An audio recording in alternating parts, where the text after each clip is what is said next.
జై శ్రీరామ్. అందరికీ నమస్కారం. వెల్కమ్ టు న్యూస్ అఖండ. నేను మీ కస్తూరి శ్రీధర్. మిత్రులారా, మనోళ్ళు చాలామంది డబ్బు వెనకాల పరిగెత్తా ఉంటారు. డబ్బు డబ్బు డబ్బు డబ్బు అని చెప్పేసి నిద్ర లేచింటాంచి ఆ డబ్బు మీద వ్యామోహము, ఆ స్వార్థము, ఆ గోళ, వాళ్ళ కథలు అవి మామూలుగా ఉండవు. వాళ్ళ పనిలో ఓళ్ళుంటే తెర వెనుకన ఏదా మన హిందూ సమాజాన్ని అస్థిరపరిచేందుకు మన ఆడబిడ్డలను అపహరించుకుపోయేదానికి రావణాసురులు చాలా మందే తయారవుతారు. దారుణమైన పరిస్థితి నెలకొనింది మన భారతదేశంలో. ఇప్పుడు నేను చెప్పబోయే న్యూస్ విన్నారంటే పరిస్థితి ఎంత దారుణంగా ఉన్నదో దాన్ని బట్టి మీరు అర్థం చేసుకోవచ్చు. ఇది కేవలం ఒక ఉదాహరణ మాత్రమే.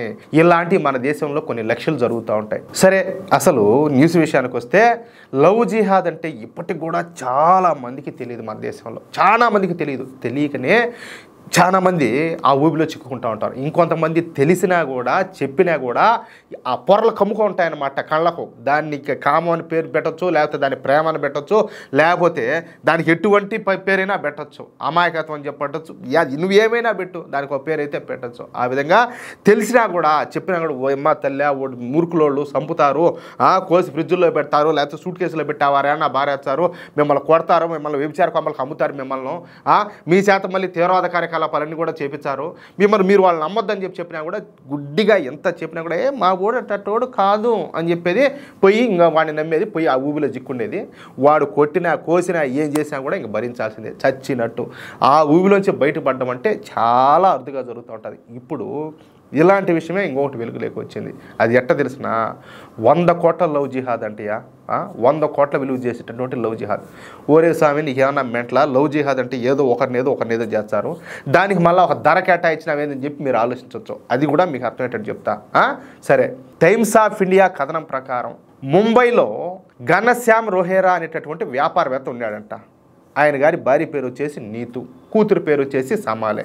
వాళ్ళది వచ్చేసి ఒక మంచి కుటుంబం, ఏదో పూజలు పునస్కారాలు చేసుకుంటా ముంబైలో అయితే హాయిగా జీవిస్తూ ఉన్నారనమాట. అయితే వాళ్ళు ఒకసారి హాలిడే ట్రిప్కి అని చెప్పేసి దుబాయ్కి పోయినారంట. చూడండి, ఆ దుబాయ్లో మన భారతీయ జిహాదీలతో, మీకు అర్థమవుతుంది కదా, మన భారతీయ జిహాదీలతో పరిచయం ఏర్పడింది. ఆ తర్వాత కొన్ని రోజులకు ఈ ఘనశ్యామ్ రోహేరా కుటుంబం ఆ ట్రిప్ పూర్తి చేసుకొని ముంబైకి అయితే రిటర్న్ అయిపోయినారు.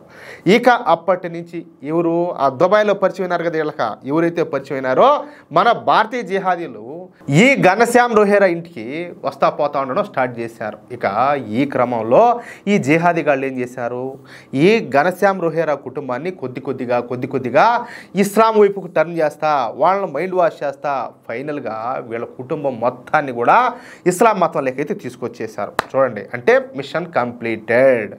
ఇక ఆ తర్వాత ఈ ఘనశ్యామ్ రోహేరా పేరును జమాలుద్దీన్ అలియాస్ చెంగూర్ బాబాగా మార్చేశారు. అలాగే అతని భార్య పేరును వచ్చేసి నస్రీన్ గాను, అలాగే ఇతని కూతురి పేరు వచ్చేసి సబీహాగా మార్చేశారు. అంటే మతం మారిపోయింది, మతంతో పాటు పేర్లు కూడా మారిపోయినాయి. ఇక ఆ తర్వాత ఈ ఘనశ్యామ్ రోహేరా అలియాస్ జమాలుద్దీన్ కుటుంబాన్ని దుబాయ్ పంపించారు. మళ్ళా ఏది ఒక ట్రైనింగ్ కోసం అన్నట్టు. ఇక దుబాయ్లో ఏం చేశారో ఏమో కానీ ఈ జమాలుద్దీన్ కుటుంబం భారత్ వచ్చేసరికి పూర్తి స్థాయిలో వీళ్ళు కూడా ఒక జాంబీల్లాగా జిహాదీల్లాగా మారిపోయినారు. అది కూడా పూర్తి స్థాయిలో సాంప్రదాయ ఇస్లామిస్టులుగా రూపాంతరం చెందినారు. అర్థమవుతుందా?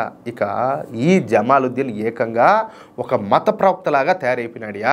ఆ విధంగా తయారయ్యి తన కుటుంబాన్ని తీసుకొని ముంబై నుంచి ఉత్తరప్రదేశ్లోని బలరాంపూర్కు చేరుకున్నాడు. అక్కడ చాంద్ ఆరియా దర్గా దగ్గర నివాసం ఏర్పరచుకున్నాడు. అంటే మకాం కూడా మార్చిన దానికి కూడా కారణాలు ఉన్నాయి, అవి కూడా చెప్తా. ఇక ఈ దర్గా దగ్గర ఈ జమాలుద్దీన్ ఏం చేశాడంటే ఒక మత ప్రవక్తలాగా అవతారం ఎత్తినాడు. చూడండి, ఇక అక్కడి నుంచి ఈ జమాలుద్దీను మత మార్పిడి చేయడం ప్రారంభించాడు. ఈడే ఒక బుడంకాయి, ఈడే మతం మారిపినాడు.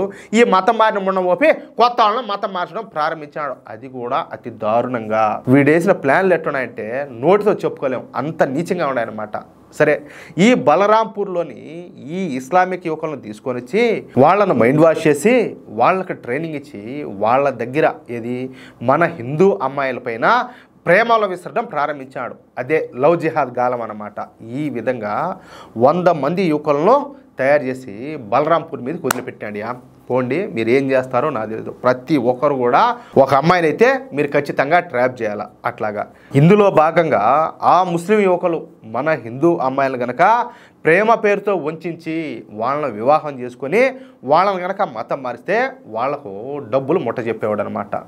బ్రాహ్మిన్స్, వైశ్యాసు, క్షత్రియాసు, సిక్కు అమ్మాయిలను పెళ్ళిళ్ళు చేసుకొని వాళ్ళని కనుక మతం మారిస్తే వాళ్ళకు వచ్చేసి 16 లక్షలు ఇస్తాడనమాట. అలాగే ఓబీసీ అమ్మాయిలను పెళ్ళిళ్ళు చేసుకొని వాళ్ళని కనుక మతం మారిస్తే వాళ్ళకు 12 లక్షల రూపాయలు. ఇతర హిందూ అమ్మాయిలను మతం మారిస్తే వాళ్ళకి ఏకంగా 8 లక్షల రూపాయలు ఇవ్వడం ప్రారంభించాడు. అంటే కులానికి ఒక రేటు కట్టాడుయా, అర్థమైందా? ఈ క్రమంలోనే 40 మంది హిందూ అమ్మాయిలను బలవంతంగానో బెదిరించో ప్రేమ పేరుతోనో మభ్యపెట్టో ప్రలోభ పెట్టో ఏదో ఒక విధంగా పెళ్లి చేసుకొని మతం అయితే మార్చగలిగినారు. ఎంతమందిని? 40 మందిని. అయితే బలరాంపూర్లో ఉన్నటువంటి ఒక హిందూ యువకుడికి ఈ జమాలుద్దీన్ మీద అనుమానం వచ్చి పోలీసులకైతే సమాచారం ఇచ్చాడు. ఓరోరు ఈడేందో పెద్ద డకైట్ ముండా కొడుకునేట్టున్నాడు, ఈడేదో పెద్ద ఎత్తున జిహాదీ కార్యక్రమాలకు ఇటు పాల్పడుతున్నాడు. ఏమే అర్థమవుతుందా? సో ఏదో ఈ తేడాగానే ఉన్నది వ్యాపారము, వీడు ఉగ్రవాద కార్యకలాపాలు చేస్తాడా ఇంకేదో చేస్తాడని చెప్పేసి మొత్తానికైతే పోలీసులకైతే చెప్పేసినాడు. అంతే. ఇక ఉత్తరప్రదేశ్ పోలీసులు రంగంలో దిగి విచారిస్తే ఇంకా అసలు విషయాలన్నీ కూడా వెలుగులోకి వచ్చాయి. ఇక ఈ విషయము ఉత్తరప్రదేశ్ ముఖ్యమంత్రి అటువంటి యోగి ఆదిత్యనాథ్ గారికి తెలిసిపోయింది. అంతే. ఇక యోగి ఆదిత్యనాథ్ గారు ఈ కేసు పైన స్పెషల్ ఇన్వెస్టిగేషన్ టీంని అయితే ఏర్పాటు చేశాడు. ఎందుకంటే పరిస్థితి తీవ్రత మారిగా ఉన్నదనమాట. అంతే. ఇక ఈ స్పెషల్ ఇన్వెస్టిగేషన్ టీం రంగంలోకి దిగి ఈ జమాలుద్దీన్ గారు చేస్తున్నటువంటి నికృష్ట పనులన్నింటిని కూడా వెలుగులోకి తీసుకొచ్చారు. అంతేకాకుండా వీడి దగ్గర నుంచి ఏకంగా 106 కోట్ల రూపాయల ధనాన్ని స్వాధీనం చేసుకున్నారు. అంతేకాకుండా ఈ లవ్ జిహాద్కు పాల్పడుతున్నటువంటి 100 మంది ముస్లిం యువకులను కూడా అరెస్ట్ చేసి వాళ్ళపైన కఠినమైనటువంటి కేసులు పెట్టారు. చూడండి, వాడి దగ్గర 100 కోట్ల డబ్బులు ఉన్నదంట. 100 కోట్ల డబ్బులు. ఏం మాట్లాడు. ఎవరైతే మన దేశానికి వ్యతిరేకంగా పనిచేస్తున్నారో, ఎవరైతే మన ధర్మానికి వ్యతిరేకంగా పనిచేస్తున్నారో, ఎవరైతే మన హిందువులను అస్థిరపరచాలనుకుంటున్నారో, ఎవరైతే హిందూ సమాజాన్ని పూర్తిగా సమూలంగా అంతం చేయాలనుకుంటున్నారో వాళ్లకు ప్రపంచవ్యాప్తంగా ఇలాంటి జిహాదీ మణమోకుల నుంచి డబ్బులు విపరీతంగా వస్తూ ఉంటుంది.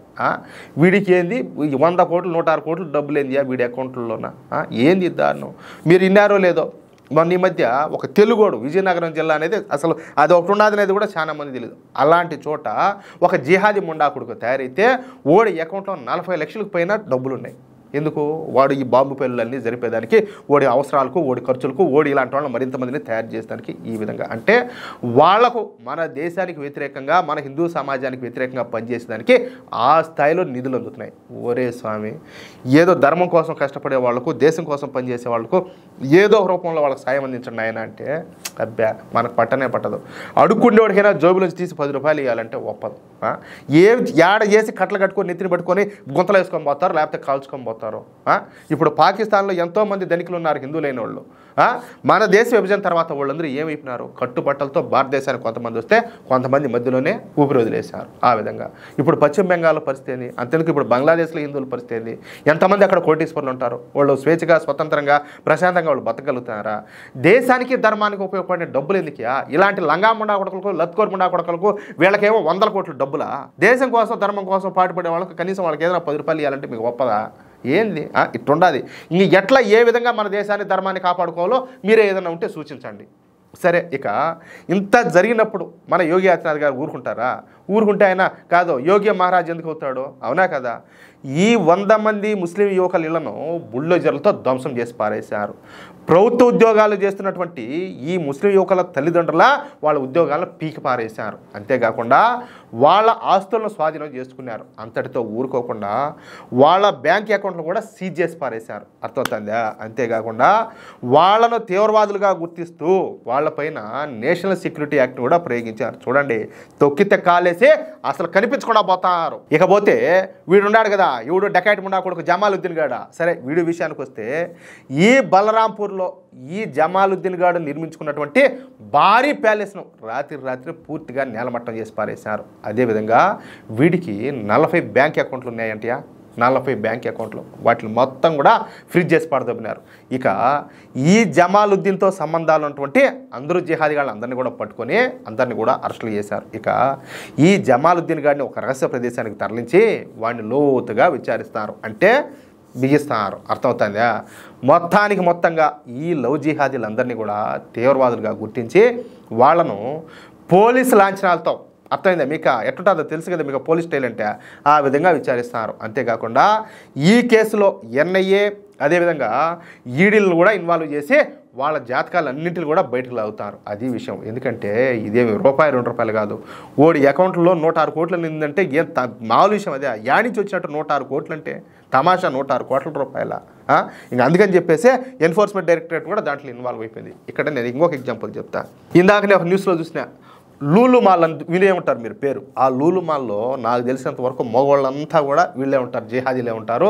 అమ్మాయిలందరినీ కూడా ఇక హిందువుల్ని క్రిస్టియన్స్ని వీళ్ళు తీసుకుంటారనమాట. వాళ్ళు తీసుకొని వీళ్ళ ద్వారా ఏంటంటే వాళ్ళని ట్రాప్ చేసే ప్రయత్నం చేస్తారు. ఈ క్రమంలోనే ఒకటి చేంజ్ చేశాడంటే, ఖచ్చితంగా నువ్వు మతం మారి నన్ను పెళ్లి చేసుకోవాలా, లేకపోతే ఇక్కడ నీకు జాబ్ ఉండదని చెప్పేసి వాడు హుకుం చేశాడు, ఆర్డర్ వేసినాడు.